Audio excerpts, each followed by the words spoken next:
Thank you. Lovely time to see you just now. Bye.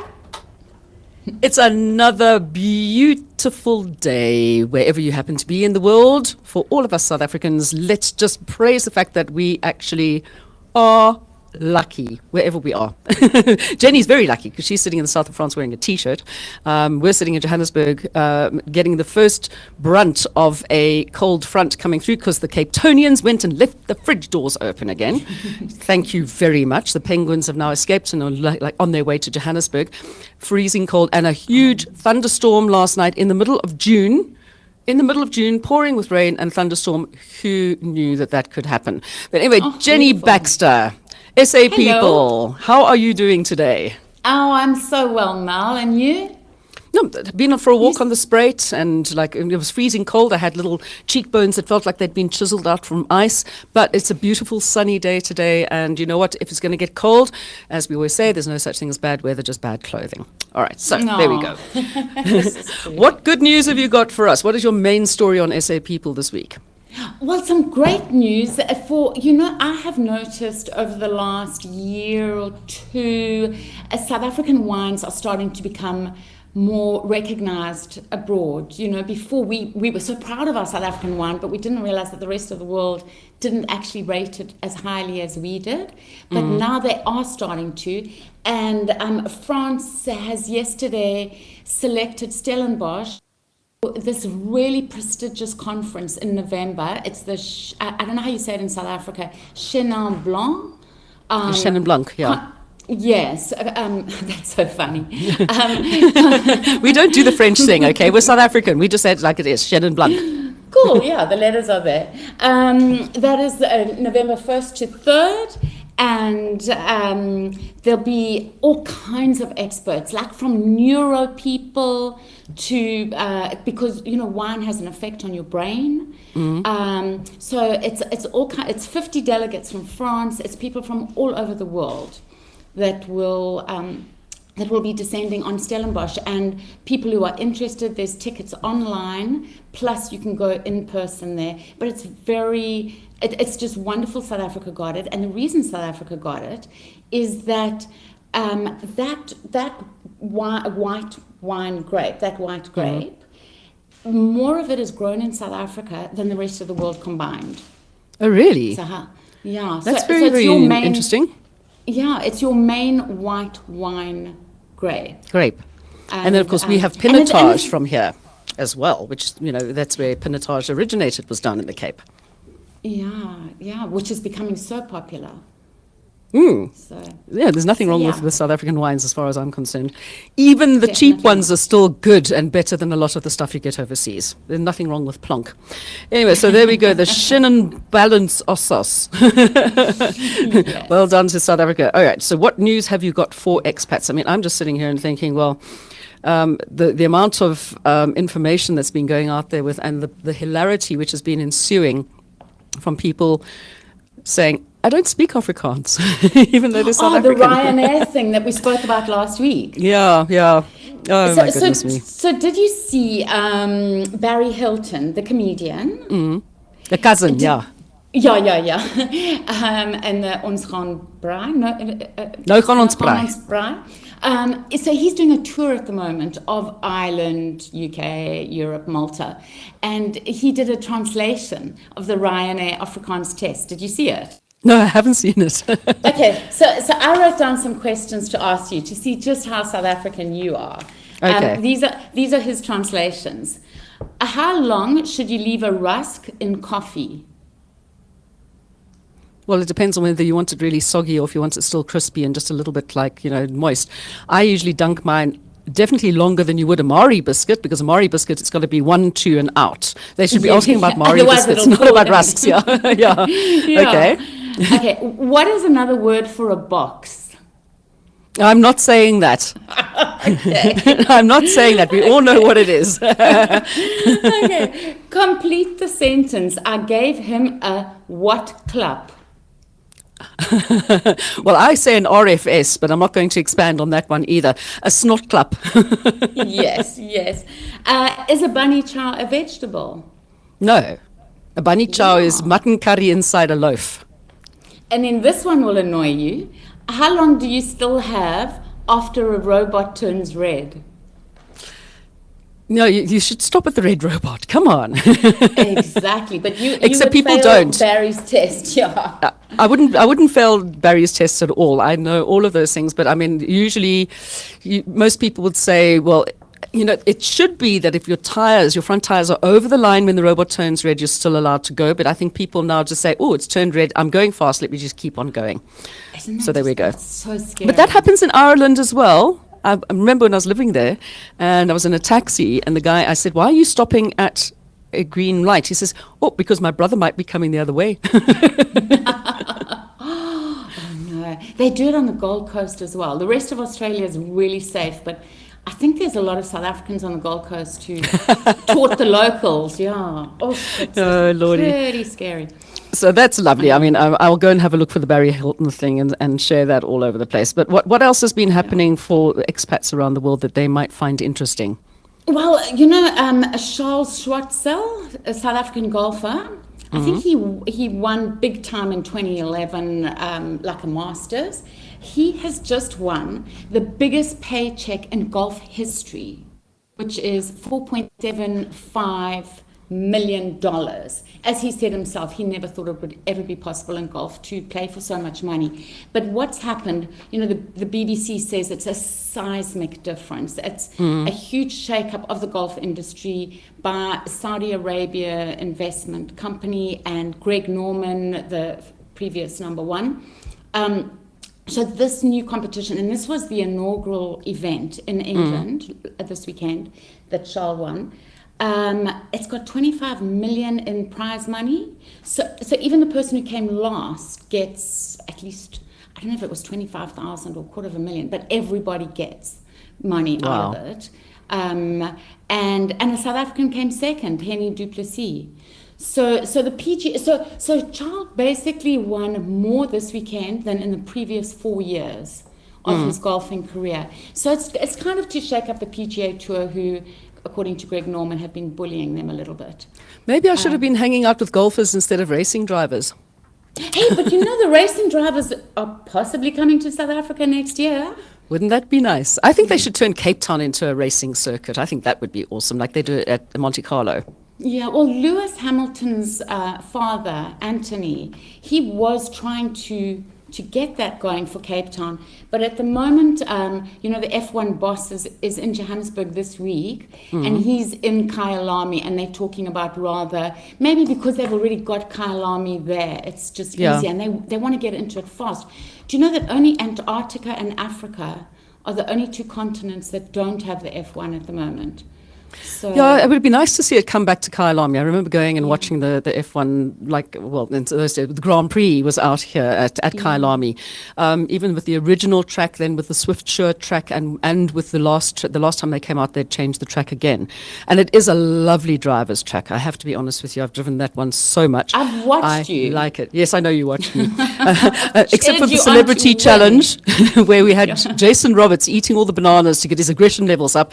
And eventually I thought, I'm not playing with these celebrities, okay? And there was Vince van der Bijl, the cricketer, and John Martin, the sailor, who were like, we'll do this, but we're not going fast. So I said, that's fine. I'll just hang out at the back of the pack with you, and you just follow me through the lines, because I know the lines really well. And we just pootled around the track very nicely. And everybody was like, we thought that you were going to be like the person who was out front. And I'm like, did you see how many cars crashed? I'm not getting involved in that. No, that was brilliant. It was a lot of fun. Okay, and staying with sports, I know we're always talking about swimming, and I see that the Paralympian swimmers, or the para-swimmers, have also been doing their bit. Yeah, it's the World Para-Swimming Championships in Portugal at the moment, and the South Africans have been breaking, I think by yesterday they'd already broken over 8 of their own South African and African world records. Oh, fantastic. So yeah, that's very inspiring watching them having fun there and doing so well. That's great. I'm very, very proud of our swimmers here in South Africa. We have such great swimmers, yeah. Okay, now, I'm seeing you going here. It's Jacaranda season in the south of France. Yeah, because I've actually got Ted here at the moment. Ted, yes, our wonderful roving reporter who's been cycling through France, and I've been following. I'm living through him vicariously at the moment. Yeah. Well, now I'm living through him physically. Yesterday we went to a little island near here where the man in the iron mask was kept. You know Yes. that famous story? So we went there and we actually saw his cell and everything. But anyway, when we got back to Cannes, outside the Hotel de Ville, which is like the mayor's office, there is this huge, beautiful jacaranda tree. And so we were speaking to some locals, trying to work out what the name is for jacaranda in French, and it's jacaranda. Of course, it'll be jacaranda. Yeah, so that made it quite easy. And there's a lot in Montauk as well. So I think the whole Northern Hemisphere, it's the season now between April and June of jacarandas here. For the South American flowers to be coming out of season Yeah. completely.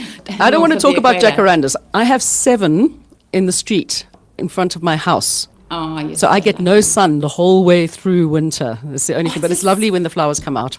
I get no sun in summer. I've got so many trees outside my windows here. But you know, the funny thing here is what we love, or what I love in South Africa, is that carpet of the purple. Yes, on the purple rain. Yeah, on the pavement. Yeah. And of course, here in Cannes, there's the street sweeper.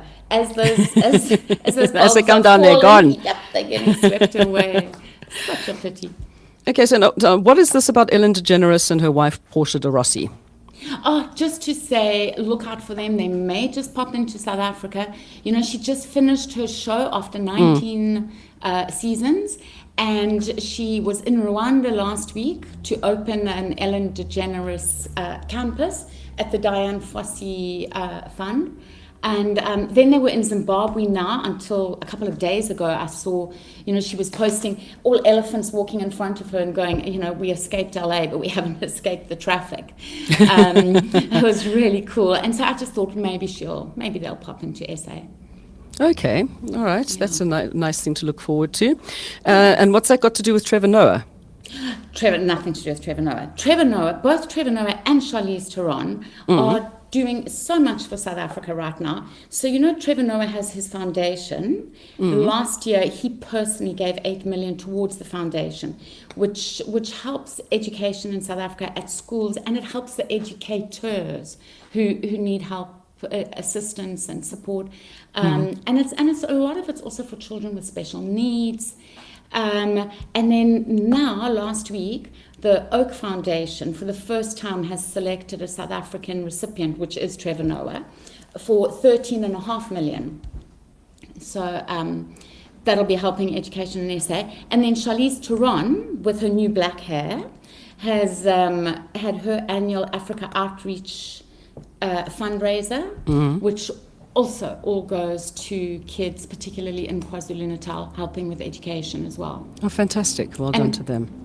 We had all of that with stunning photos of Charlize with black hair, all in our subscription. Remember, we've got that new subscription service on Facebook. Yes. So we didn't put it on our normal Facebook page. It was only exclusive for subscribers. So if you want to find out all of the skinny about everything, you're going to have to subscribe. So just go along to the SAPeople.com and hit subscribe. We keep telling people, I know I've had this whole thing about South Africans, are they a little bit slow compared to the rest of the world when it comes to actually supporting people who are doing YouTube channels here in South Africa and doing podcasts? Because I think people are still very much tuned into TV and radio rather than actually, it's the younger people, the Gen X, what do you call it, Gen Z. Oh, talking about that, and the millennials, because I've always said, you know, I'm a millennial because I identify as a millennial, and it really upsets the millennials because I've decided they can't turn around and tell me otherwise, can they? But then somebody put up a thing that they've got a new thing which would actually affect us. We're called the Joneses. The Joneses. We are that between, I think it was 55 and 65. That we are not boomers. We are actually that little thing in between boomers and Gen X. Okay, we are Joneses. As in keeping up with thee. Yeah, no, that's totally that. I thought it was quite cool. I identify as a Jones now, so that's fine. I'm happy with that. You do not keep up with the Joneses. No, you don't but care about keeping up with them. You lead them. I lead them. They must keep up with me. Come on, Joneses, it's time for you to keep up with me now. No, I'm just like so down in and out, and not down and out, down and level. There we go. That's the word. All right. So what local good news? I'm just going.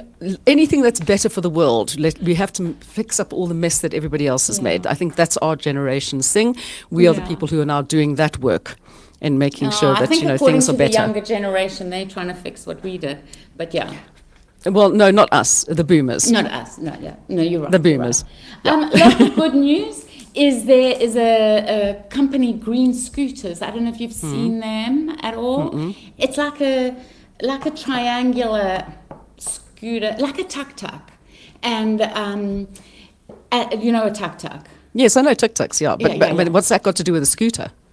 Well, that's what they call them, but it's and it's for taking people or taking products. It's electric, and it's really taking off in South Africa, especially with the petrol prices. They've seen their sales go up, and it's a man, Mr. Dlamini, who owns it, and he worked together with a Swedish company who does the technical side of everything. But it's manufactured in South Africa, and it's doing really well. And I hope to see it get exported.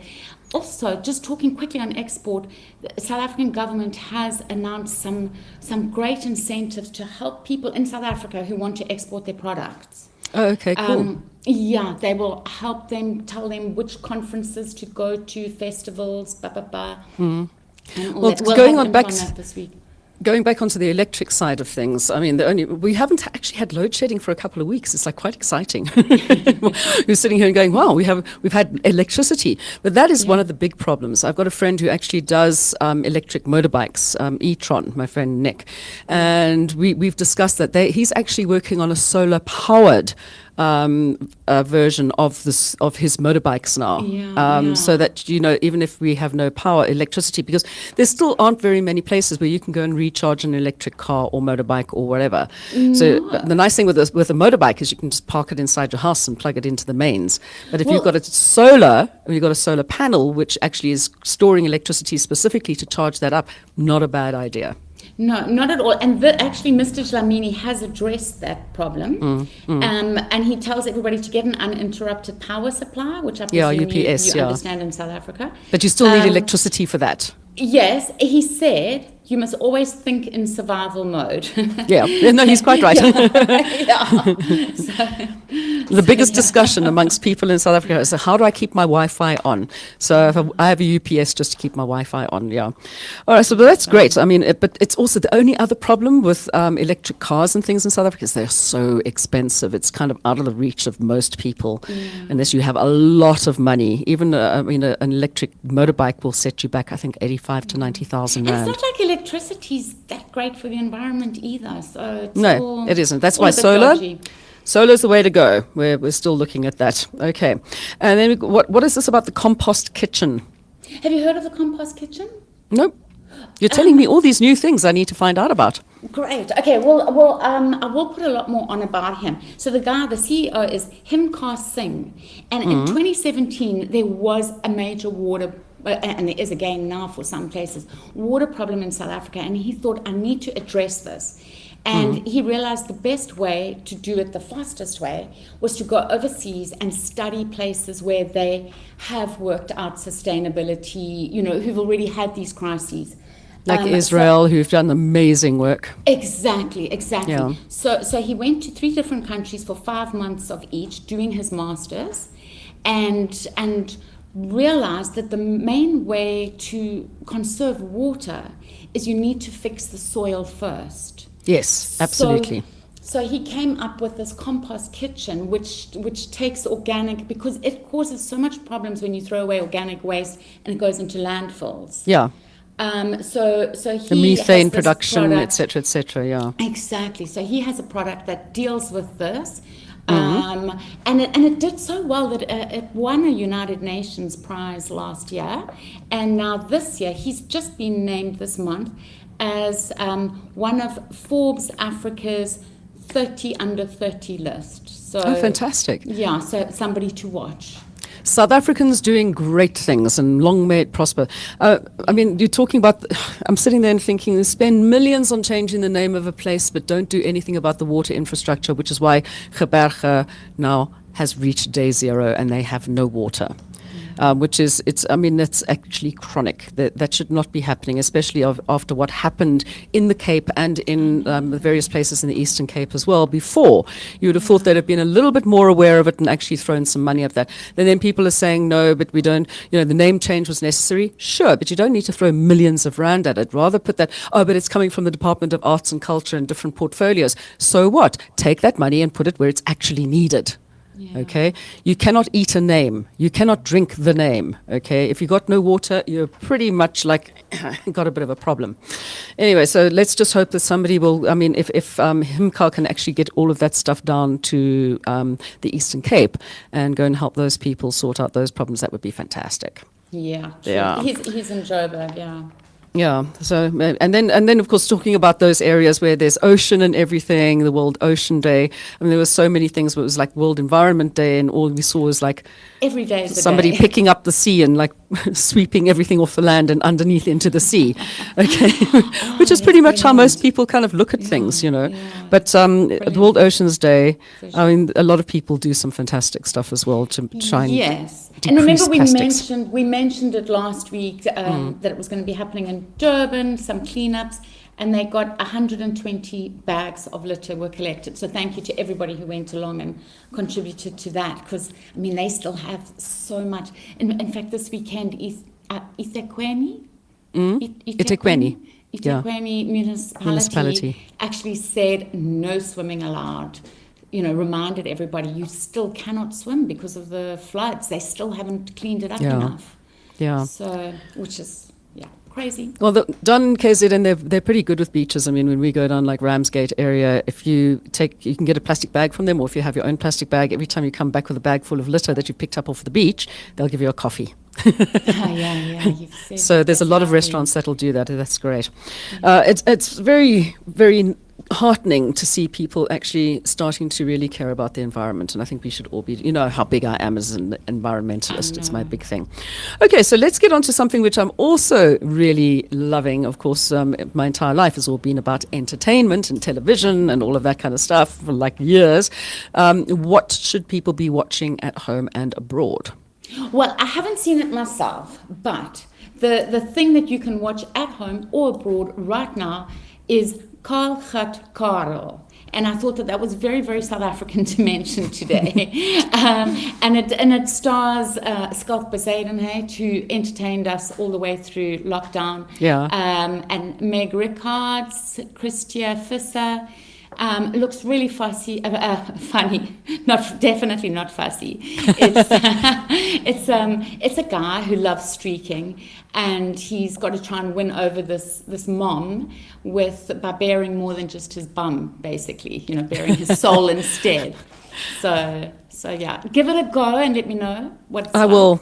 I'll have a look and see if I enjoy it. But I mean, after you told me to watch that, What's Sex in Afrikaans, I'm like, Jenny, I don't think so. Okay, 5 minutes, and I was like, no. That's Not far for too much you. information for me. Okay, so what have you got coming up this coming week? That the story that's going to make the headlines for you on SAPeople.com. It's another water story, but it is so important, as you know, right now in South Africa. And it's the wattle plant that has, I think it costs South Africa the equivalent of $1.2 billion in lost water. The invasive species, which is so beautiful in Australia, but not in South Africa. Yes, the darned Australians again. Yeah, but it's tit for tat, because South Africa took a lot of things to Australia as well.